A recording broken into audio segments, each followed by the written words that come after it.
ఈరోజు వంటలు ఏం చేసావమ్మా? ఈరోజు చక్కగా కమ్మగాను దొండకాయ ఉల్లికారం కూరకు చేశానురా. మరి దాంతో పాటు వంటలు ఏంటి ఈరోజా చూడు, కమ్మని దోసకాయ పప్పు నేతిపప్పు పెట్టి దొండకాయ ఉల్లికారం, 4-5 చెంచాల ఆయిల్,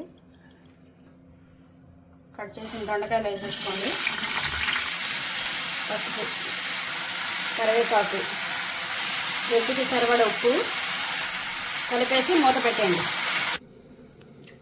వేరే పాన్లోని 2-3 చెంచాలు ఆయిల్ వేసుకోండి, 1 టీ స్పూన్ జీలకర్ర, మధ్య మధ్యలో దొండకాయ కొంచెం వేయించుకుంటుండండి. బాగా వేగిపోయాక ఉల్లిపాయ పేస్ట్ వేద్దాం. 1 గుప్పుడు ఎండుమిరపకాయలు వేసుకోండి, కూరకి సరిపడా కారం. ఎండుమిరపకాయలు వేగిపోయి ఉల్లిపాయలు, ఉల్లిపాయ మాత్రం వేగితే సరిపోతుంది. స్టవ్ ఆఫ్ చేసి చల్లారాక పేస్ట్ ఆడించేసుకోండి.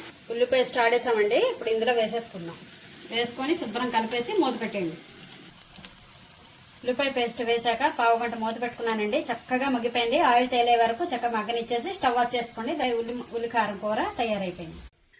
ఉల్లికాడల పచ్చడి ఆల్రెడీ నేను రెసిపీ పెట్టాను, ఛానల్లోకి వెళ్ళి చూడండి, లాంగ్ వీడియో పెట్టాను. వేడివేడిగా అన్నం.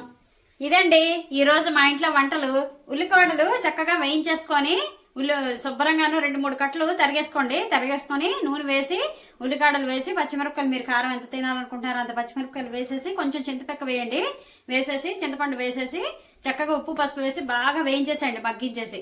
వేయించిన తర్వాత కొంచెం 1 టీ స్పూన్ ధనియాలు, ఎండుమిరపకాయలు, ఇంగువ వేసేసి చక్కగా అందులో వేసి చక్కగా మిక్సీ ఆడించేసేయండి. మిక్సీ ఆడేసి పచ్చడి అయిపోయిన తర్వాత ఉల్లిచెక్కు, ఒకటే ఉల్లిపాయ సన్నగా ఉల్లిచెక్కు తరుక్కొని ఆవాలు, మినపప్పు, శనగపప్పు, ఉల్లిచెక్కు వేసి బాగా పోపు వేసేసి అందులో వేసి కలిపేయండి. సూపర్ టేస్ట్ ఉంటుంది. మీకు కావాలనుకుంటే కనుక వెల్లుల్లిపాయలు వేయండి. ఇదండి ఈరోజు మా ఇంట్లో వంటలు. మరి మీరు ఏం వంటలు చేసుకున్నారు? అందరూ ఏం చేస్తున్నారు? లంచ్ చేసేసారా? కామెంట్ చేయండి.